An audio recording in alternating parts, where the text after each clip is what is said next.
Hi guys, and welcome to your daily tarot reading for Friday the 17th of January 2020. It's a pleasure to be with you today. Can you believe we're already halfway through the first month of January? The time is just flying. So I hope you're having a lovely time. Let's have a look at what the cards want to say about Friday the 17th specifically. So that card has fallen out, that wants to be there. So these readings are for everyone who watches. They're for all signs of the zodiac. I just tune in and I ask the cards, what is the day going to be like? What's the energy about? And how can we use that to our advantage? So that first thing, friendliness, be friendly, okay? Don't be unfriendly and have a relationship with other people. 1 and 2 is a relationship. So relationships are going to be on the menu today. Then we've got transformation of relationships or other things. And totality. Wow. Totality I'm interpreting as there's no safety net. So you're taking a risk here. And if that other acrobat doesn't grab your hands, you fall and you die. So there's totality in the sense that you're giving your trust to another person completely. All right. So what the cards are saying is that first we've got friendliness and the relationship between the pink tree and the yellow tree, and it's all very lovely. There is the potential to have wonderful relationships with other people, to feel good about the connections you make with others.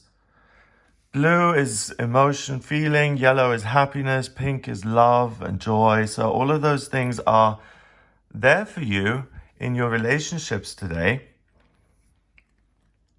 Transformation, we can see almost like a, you know, in those camera negatives, almost looks like a camera negative of Lord Shiva meditating.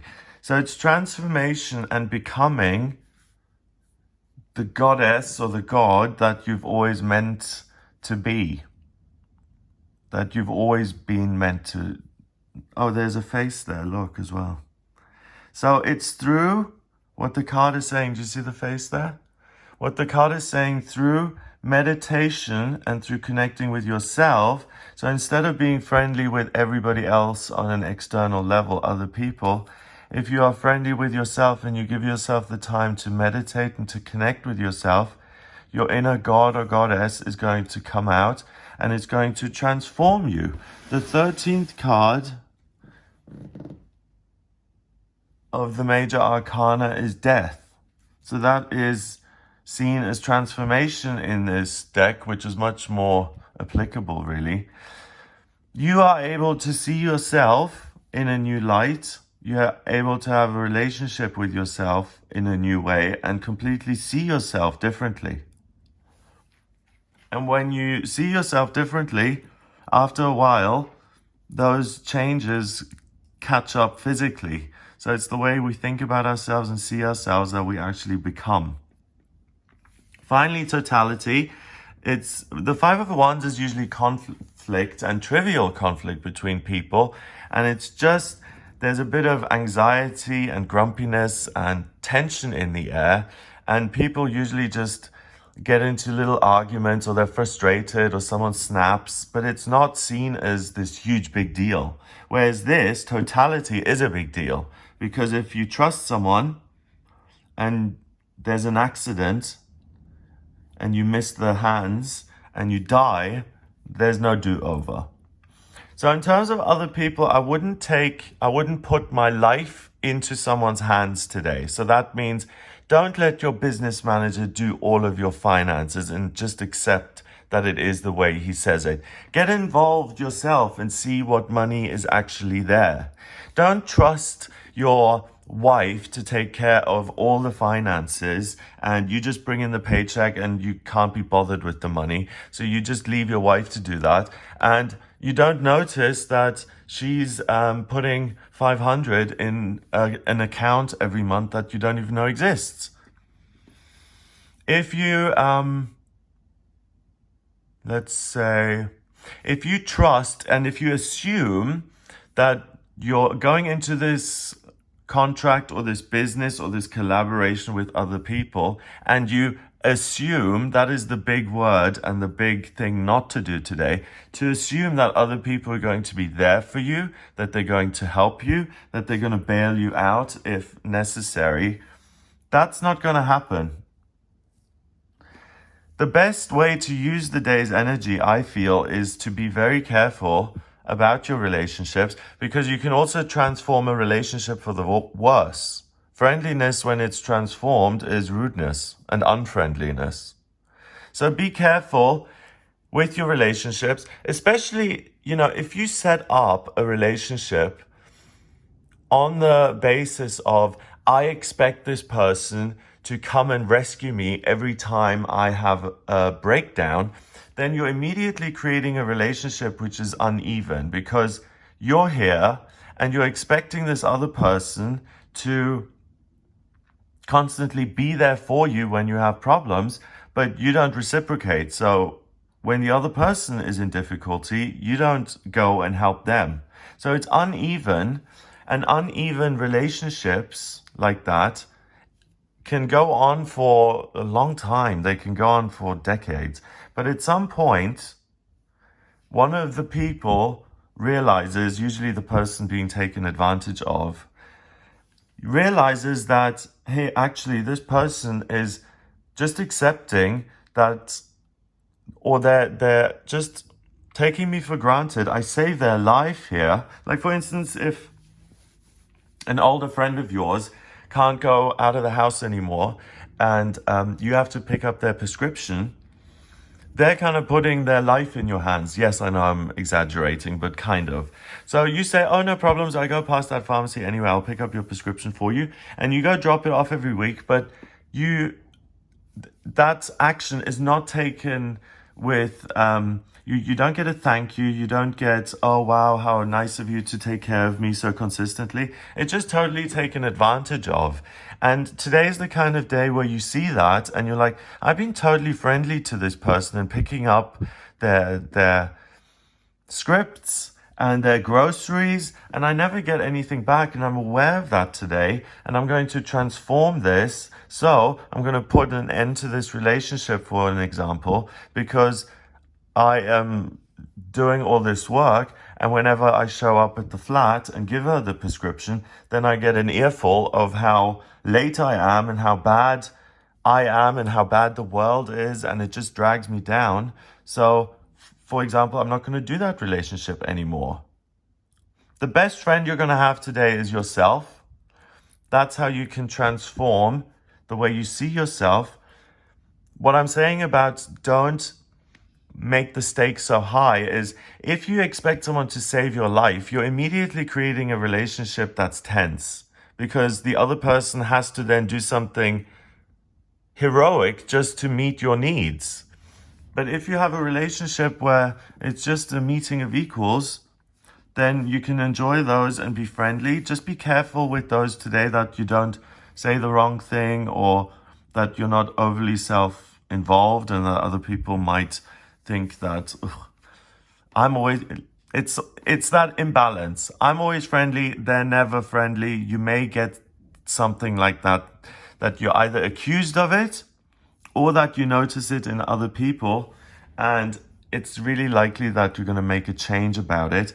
But the one thing that you ought not do is to put all of your life's responsibilities in someone else's hands and then be disappointed when they don't come through for you, because you're expecting too much.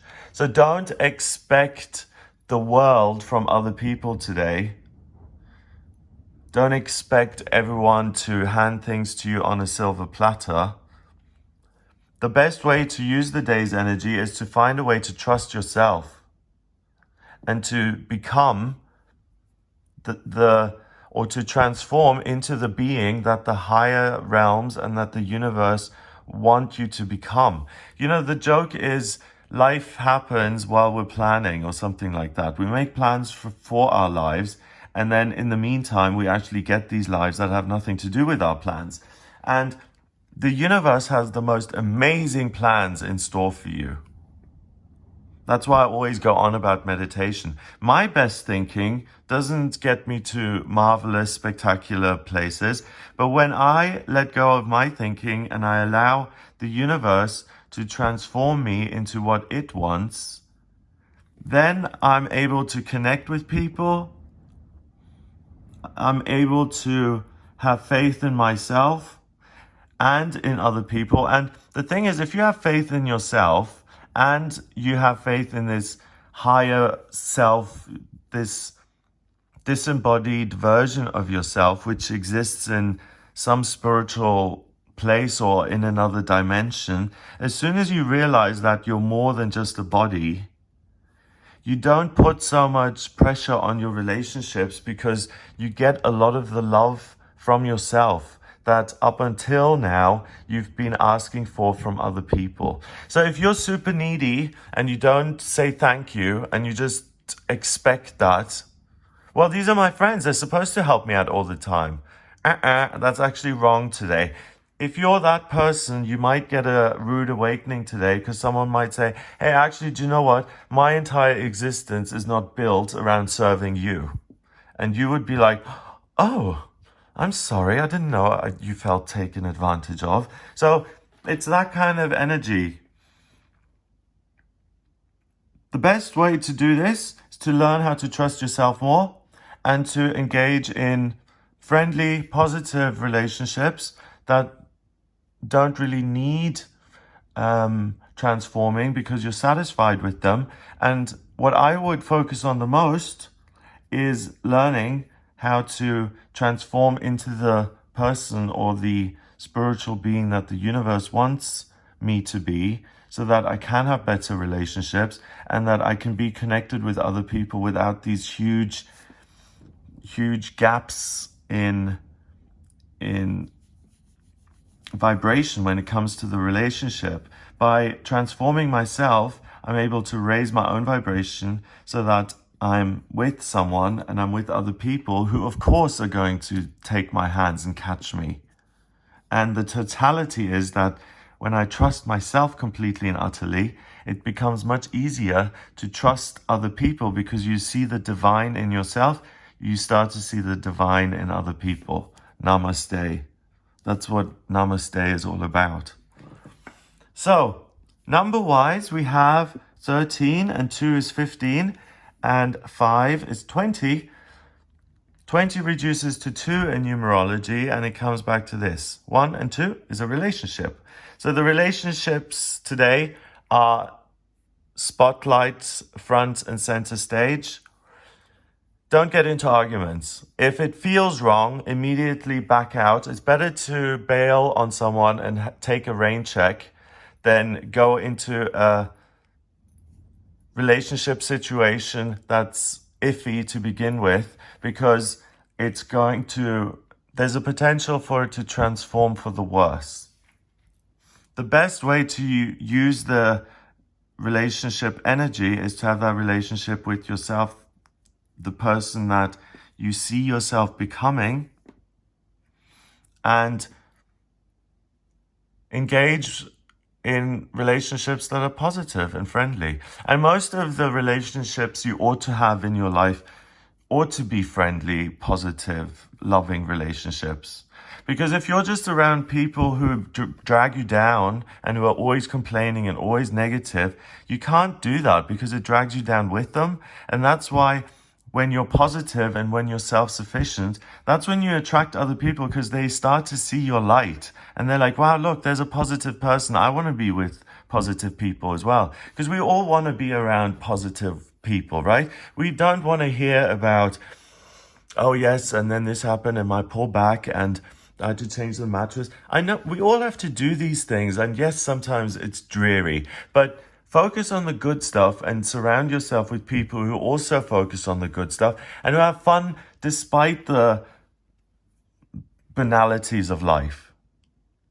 So don't feel selfish by taking some time for yourself and really transforming yourself and your circumstances into something that you love and where you feel like you're not so desperate, or you're not putting your your entire happiness or safety or future in someone else's hands. You take your power back by taking all of that back into your own hands. Have a wonderful day. I hope you really deepen that relationship you have with yourself. It's interesting because this is like another after effect of that the lunar eclipse in Cancer we had way back on the 10th of January. It's still that energy of loving yourself, seeing yourself, and transforming into the person you want to be in 2020. Have a wonderful, wonderful Friday. If you would like a personal reading with me, please go to the website, gregoryscott.com, and on the front page, just click on the button to order your private reading with me. In my personal readings, I use the tarot, I use astrology and numerology. To draw up your astrology chart, I need your place of birth, date of birth, and time of birth. If you don't have the time of birth, then please order a chart rectification with me. That's also on the website. That's a process where I work out your time of birth, and that's important because the chart changes every 4 minutes, and once I have your time of birth, it's really accurate. So I use the tarot, astrology, and numerology, and I can answer any questions you may have. So please do get in touch with me. I'm around. So if you want to get in touch with me whenever you want, just go to the website. If you like the video, then please hit the subscribe button and share it online. Have a fabulous Friday and a wonderful start to the weekend, and I'll speak to you tomorrow.